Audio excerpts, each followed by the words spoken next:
Bonjour, j'ai décidé de vous faire un petit extrait du cours sur la démarche de soins. On va commencer par le recueil de données.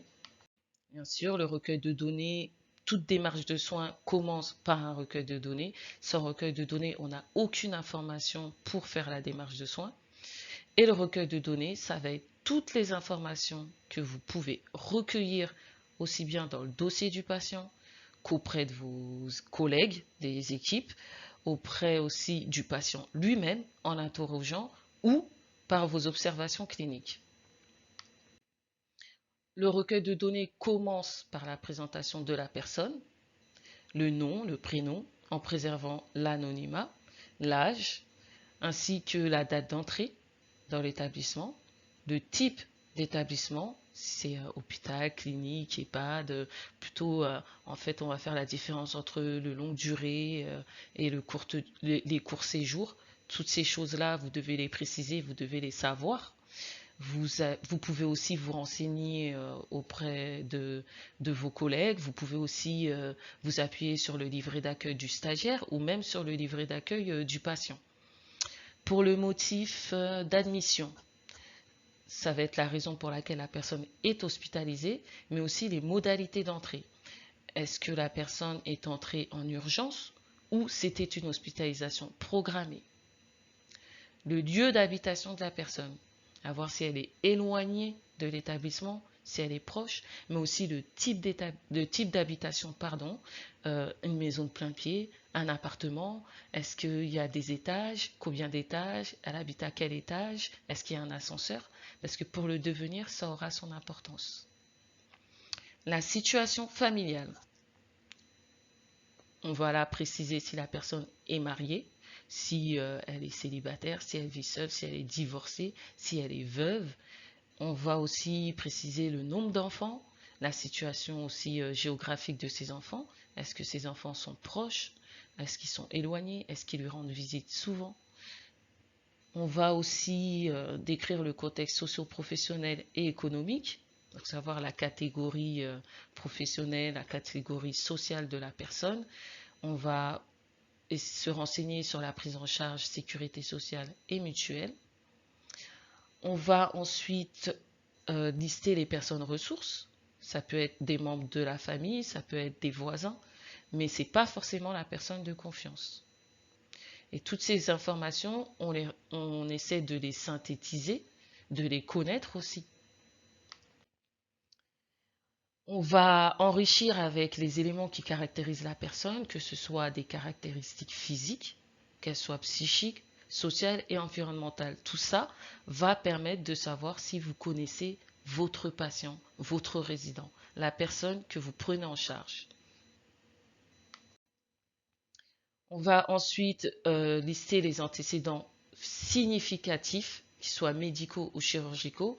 L'appendicectomie qui a eu lieu, par exemple, à 8 ans pour une personne qui a 80 ans, c'est pas nécessaire de le mettre. Ensuite, il y a des formateurs qui pourraient vous le demander, mais ce n'est pas des antécédents significatifs. Le recueil de données. Alors, on va aussi mettre l'histoire du problème de santé actuel, tout ce qui est à l'origine de l'hospitalisation. Par exemple, Madame X a chuté à son domicile et est restée au sol pendant X heures. Les pompiers ont été alertés par le voisin, etc., etc. Et comme ça, vous avez vraiment une petite rédaction sur tout ce qui s'est passé pour ayant entraîné l'hospitalisation. Des événements significatifs durant le séjour, il n'y en a pas forcément. Mais ça peut être des chutes ou une infection qui a eu lieu, peut-être même une hospitalisation en réanimation et un retour dans le service. Toutes ces informations-là sont importantes à savoir, vous allez les trouver dans les transmissions. Les traitements, vous précisez bien que c'est du rôle infirmier, mais pour vous, il va falloir les lister et connaître les catégories, les familles des traitements. Par exemple, pour l'amoxicilline, ça va être des antibiotiques. D'accord? Et leur surveillance. Vous allez laisser la surveillance parce que la surveillance, elle est du ressort, du rôle de l'aide-soignant. quand même. Vous allez mettre les informations du jour, donc les constantes et l'état général, ce qui va montrer que vous avez rendu visite au patient et que vous avez fait une observation quand même. J'ai commencé par le besoin de respirer, qui est le premier besoin des 14 besoins de Virginie Anderson.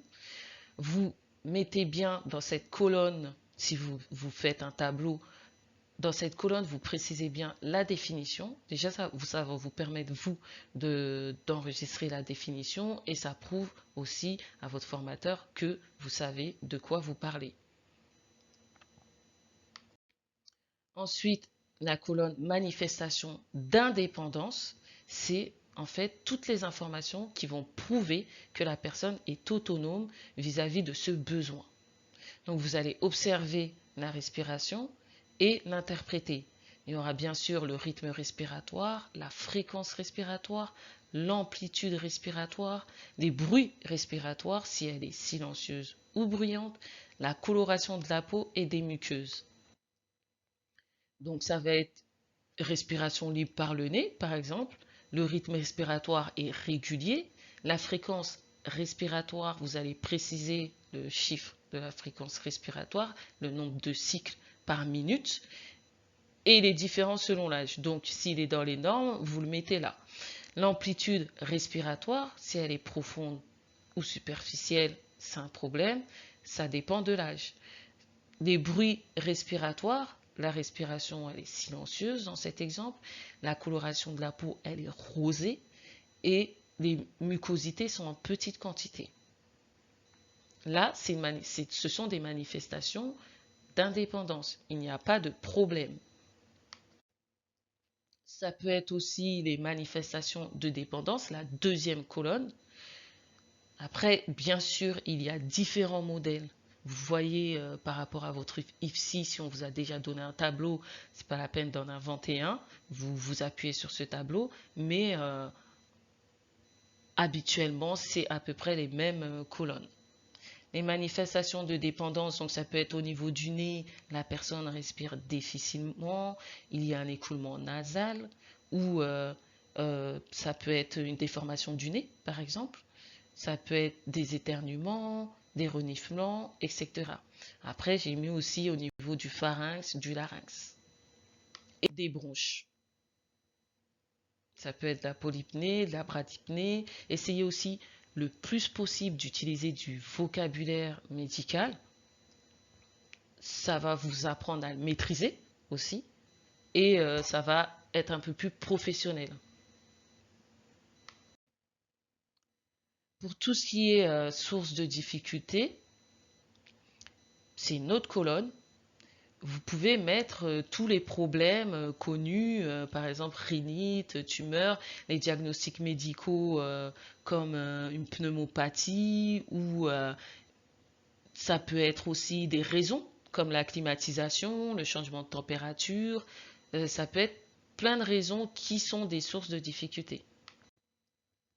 Là, je vous ai mis les pathologies les plus courantes hein, qui perturbent le besoin de perturber. Donc, vous pouvez le mettre aussi dans la colonne les sources de difficulté. Par contre, mettez bien la définition. Ne mettez pas des termes que vous ne connaissez pas du tout. Si vous ne les connaissez pas, il n'y a aucun problème à mettre la définition dans votre démarche de soins. Les objectifs, ensuite, la colonne objectif, ça va être par exemple respirer librement par le nez ou diminuer l'irritation de la muqueuse quand c'est au niveau du pharynx, du larynx ou de la trachée. Pour les personnes qui ont une trachéotomie, ça peut être respirer librement par la canule ou améliorer l'état respiratoire. Quand la cause c'est de l'anxiété, l'objectif ça va être de diminuer l'anxiété. D'accord? Pour les actions. Les actions, elles sont en rapport avec les objectifs. Toutes ces actions, ce sont des actions de votre rôle. Vous n'allez pas mettre la kiné respi alors que c'est le kiné qui le fait. D'accord? Donc, je vous ai mis tout ça sur le support.